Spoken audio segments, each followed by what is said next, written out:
Welcome back to the Toolbox series. This is the first real meat and potatoes tutorial for the series. It should be pretty quick. For this one, we're going to create a UE5 plugin. So our objectives are pretty simple. They're to create a UE5 plugin, and then also while we're here, set up some of the file structure and that sort of thing that we'll use later on as it goes. Just to make sure that we're all in the same page of music for our initial project settings, you're going to want to go ahead and create yourself a blank project.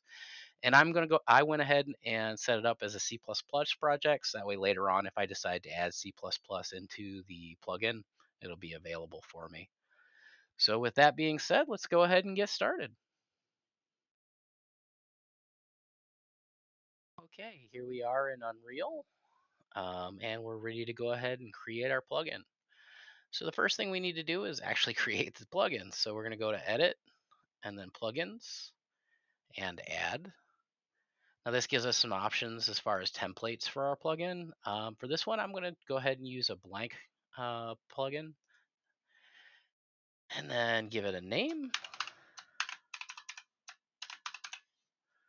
and then add the information that you'd like to put in.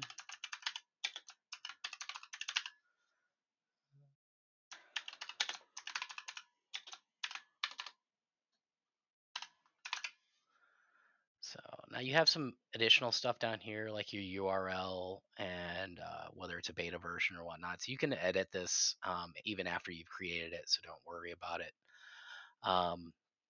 From here, all you got to do is hit Create Plugin, and that will get it started creating. So I'm going to go ahead and hit the button and pause the video and catch you on the other side. Okay, now you should have created your toolbox. Now, from this point, you technically do have a plugin that you can work with. So if you go down to Project and Other, you'll see my toolbox. And if you click Edit, you can change any of the information that was in there as far as the details. And you can also change the icon or add an icon to it, as well as add dependencies if need be.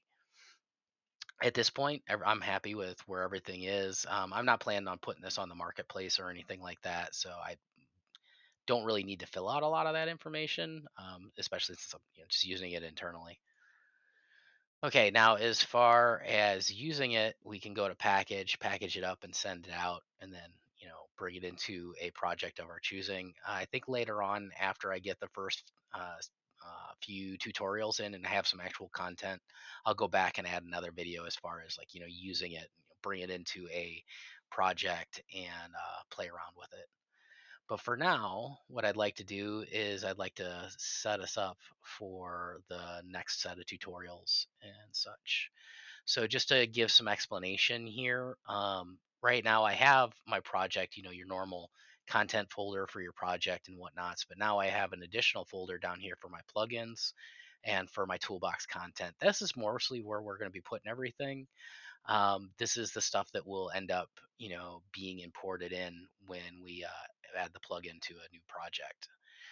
So what I want to do is I want to create a folder for maps, and I want to kind of create a showroom floor map. So I'm going to go ahead and add a level there.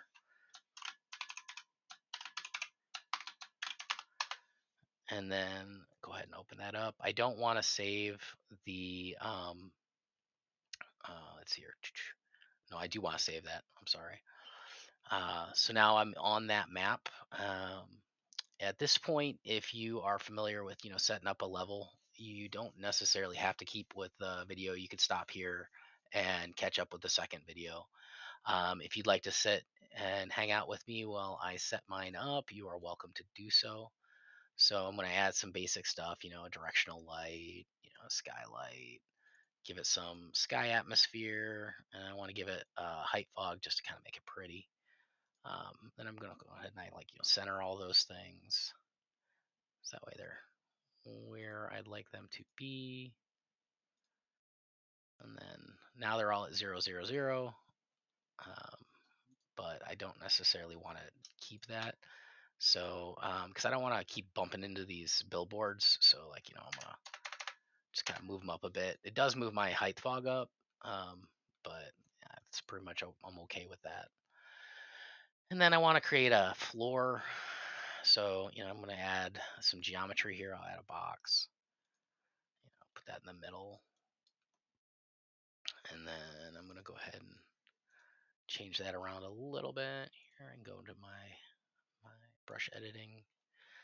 This is all kind of doesn't change any of the functionality of anything. So, this how extravagant you make this is kind of all up to you, personal preference. There's no wrong answer here. So this is just what I'm choosing to do. So I think what I'm going to end up doing is just for the start, I'm just going to add a floor and I'm going to add a player start and some blocking volumes in case I put like player character or whatnot's in there and I don't want them falling off the sides. Here, so give me a player start, so I can choose where I want my camera to start. And then I'll add a couple of blocking volumes. Add those to the end. Down, let's see here. I think it's Y. 3,000? It's a little bigger than I needed it to be, but that's okay. That'll work. No, actually, that's perfect. It's perfect. Okay, and then make it a little taller. And what this will do, if you're not familiar, is it'll keep my character from falling off the edge, just to block him.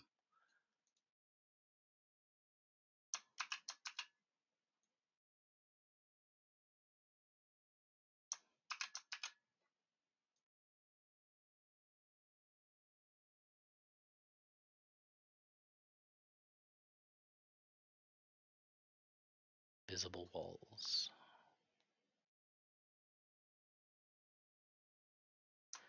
As I lay this last one out, the next thing that I think I'm going to probably want to do, and I would suggest that you do yourself, is set up your maps and modes. So that way when we load this up, it's just less of a pain in the butt.